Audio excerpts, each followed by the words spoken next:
Gary Zacharias with the Apologist Bookshelf. Hi. Here's an interesting book for you. It's called Raised on the Third Day, edited by W. David Beck and Mike Licona. These are essays that are in honor of Gary Habermas, so they have to do with the historicity of the resurrection of Jesus. But it's interesting because they're all honoring Gary Habermas. So we've got one author, for example, that actually tackles Habermas's minimal facts argument.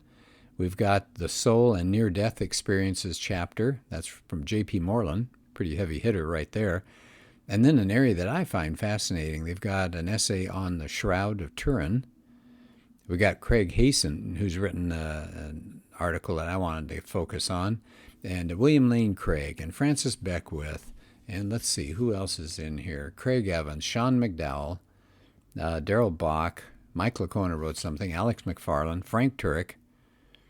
These are really good essays. I wanted to pick one of these and spend a little time with you going over it. It's called The Uniqueness of Christianity in a World of Religions. And this is by Craig Hazen, who's at Biola. He said he got a call. He was up there at Biola, and somebody from a local community college was teaching a religious studies course. And they were looking for people to come in from different spiritual traditions to come speak in the classroom, which I think is a really great idea. And so he thought about it. He went, and he thought about, how do I approach these students? Because he figured that a lot of them were kind of like taking religions in this class as sort of on a test drive to see what they thought about them. So he said, when he got in the class, he said, what I'm going to propose to you is, how would a clear-thinking person go about a religious quest? So here you are in college, Hazen told them, and you're trying to use skills. Let's use some of those skills that you used in your other classes. How would a thoughtful person go about a religious quest? And he says that he made the unabashed claim that if you consider yourself a thoughtful person and you're really on a religious quest, then you should start the quest by exploring Christianity first. Now, I think that's fascinating. It's an interesting way to do a little apologetics, but do it in the context of helping people to start their own quest. So he came up with 4 reasons why a thoughtful person who is on a religious quest would want to start with Christianity. Okay, so here we go. Number 1, why start with Christianity? Why not Hinduism? Why not Mormonism? Why not something else? He said, number 1, Christianity is testable. He says at the heart of the Christian tradition are claims about Jesus that are testable. Any thinking person could examine the evidence and then rationally determine whether those claims were accurate or justified. See, Christianity, according to Hazen, is unique. It actually invites people to investigate its claims about God and the human race and the universe and the meaning of life. And he goes, of course, to a famous passage that Paul wrote in 1 Corinthians. In 1 Corinthians 15, verse 14, Paul says this, if Christ has not been raised from the dead, our preaching is useless, and so is your faith. And then in verse 17 of 1 Corinthians 15, Paul goes on, and if Christ has not been raised, your faith is futile. And he said, Hazen has spent a lot of time studying different religions. He said, I haven't been able to find anywhere in any of the scriptures and teachings of these other great religious traditions that link so tightly the truth of a whole system of belief to one historical event, which is the resurrection. He says, that's amazing. The idea that the truth of Christianity is linked to the resurrection of Jesus sets it apart.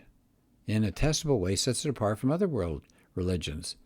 He said historic Asian religions really don't even argue with the point. What it all boils down to, he says, Hinduism and Buddhism and other Eastern faiths, they're about interpersonal experience. It's not about objective public knowledge.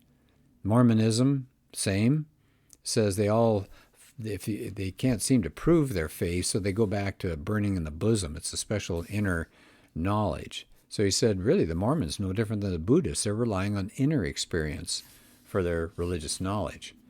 But of course, Hazen says if Jesus didn't come back from the dead after being executed, then, according to the Apostle Paul, Christianity is not true. So he says Christianity just opens itself up and says, come investigate. Investigate the claims objectively. And of course, that's what Habermas does with his many books, good books on the resurrection of Jesus. So number 1, why start with Christianity? Because it begs to be tested rationally. Here's the second reason they said people should start their religious quest with Christianity. In Christianity, salvation is a free gift. That's amazing. It says most other faiths is that God takes a lot of work from you to get into his kingdom. And you never really know if all of your striving for this deity was enough. But he said, look at Christianity. It sets a picture of God. He's a loving Father. He wants to give a free gift of salvation to anyone. If this free system accurately describes Christianity, and the other religions don't have that, he says, I don't see why a reasonable person wouldn't start their search with Christianity. He says it's kind of a no-brainer. And he points out Christianity is unique. It offers salvation by grace alone to anyone. He says in the whole history of religion, now remember Hazen has studied this, there have only been a couple of instances of religious movement that considers salvation or enlightenment to be a free gift. And he mentions as a form of Buddhism and a form of Hinduism. He says not really a no strings attached gift. There's still work that has to be done on the part of the devotees. But he says, Paul writes in Ephesians 2:8-9 this, for it's by grace you have been saved through faith, and this is not from yourselves. It's the gift of God, not by works, so that no one can boast. So salvation in Christianity is free. It's available to anyone. As he says, you don't need to be a spiritual superstar. You don't have to have a noble birth, a great pedigree. You don't have to be highly educated. Anyone can come. And he points out that song, Just As I Am. It's exactly what Christianity offers. He says this is a very attractive, unique feature, and it makes Christianity an obvious choice to start your religious quest. Now, I would just add something as an aside here. I think a lot of people actually turn off on Christianity because they say, that's it? That's so easy. There's nothing to it. I don't have to do anything. Something inside of us wants to feel proud and to feel like, yeah, we deserve this. Yeah, we've worked our tail off. Yeah, we've done a good job here. So I agree with Hazen. It is a wonderful feature, but I think there are a lot of people who would say, come on, there must be something I can do. Okay, so let's go through two of these reasons again. So reason number one, why would you start your religious quest with Christianity? It's testable. Look at it rationally. See what you decide. Number two, in Christianity, salvation's a free gift. That's pretty amazing. Number three, why would you start with Christianity? You get an amazing worldview fit. He said it's really valuable. You want to look at a religion and see if its picture of the world is a match for the way the world really is. If it's a terrible match, why would you live your life as a lie? So he says a thoughtful person doesn't want to start a religious quest with a religion that seems to have a hard time making sense of the world that we bump into every day. So he says, let me just give you one example to illustrate that Christianity is a tight fit with the way things really are. So he uses the problem of evil and pain and suffering. He said, every one of us observes evil and we suffer almost on a daily basis. So Hazen says, any religion that doesn't do justice to this common human experience should probably not be at the top of the list for somebody who's a religious seeker.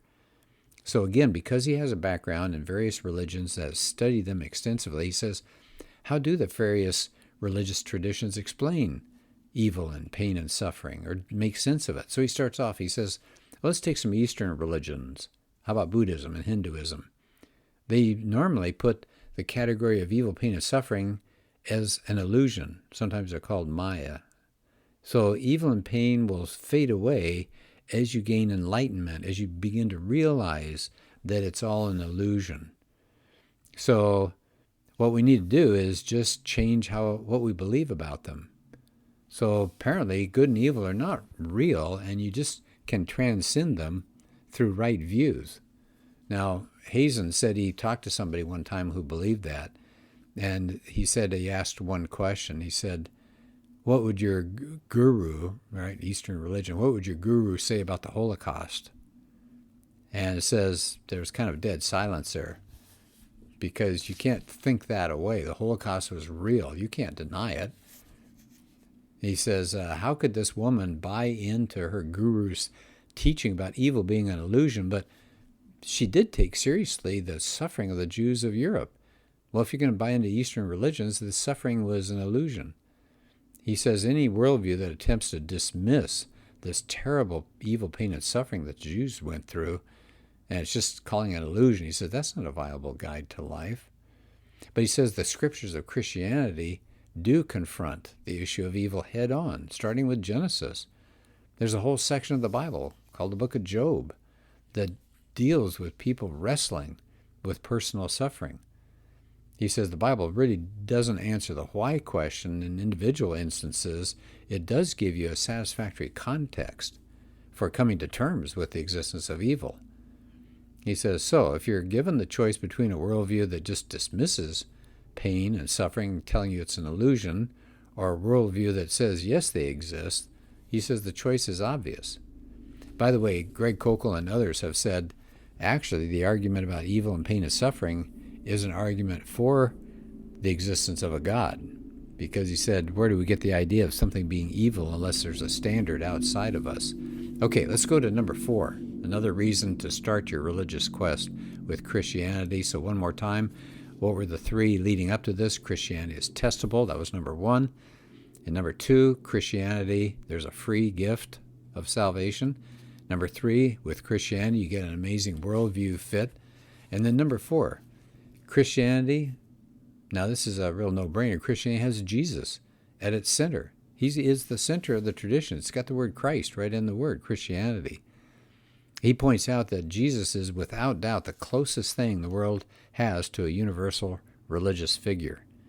In fact, J. Warner Wallace has a new book out called Person of Interest that talks about this very thing, that Jesus is the center, he's the spotlight of all religions. He says almost every religious tradition wants to claim him as its own, one way or another.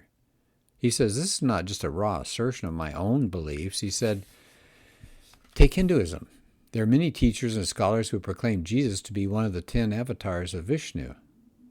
What about Buddhists? He says, well, the ones in the Mahayana tradition see Jesus as a preeminent spiritual figure. What about Islam? Well, Muhammad was a prophet, but Jesus was also a prophet, but he was also born of a virgin, unlike Muhammad. He was a worker of miracles, unlike Muhammad.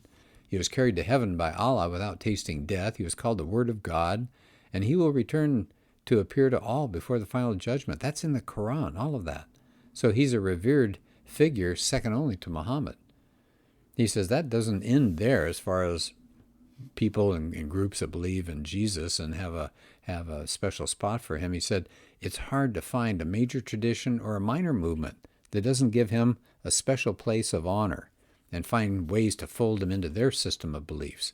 Now he gives you some ideas: the Baha'i, the Sikhs, the Mormons, the New Age movement, Unitarians, religious science, Jehovah's Witnesses, the Jains, the deists.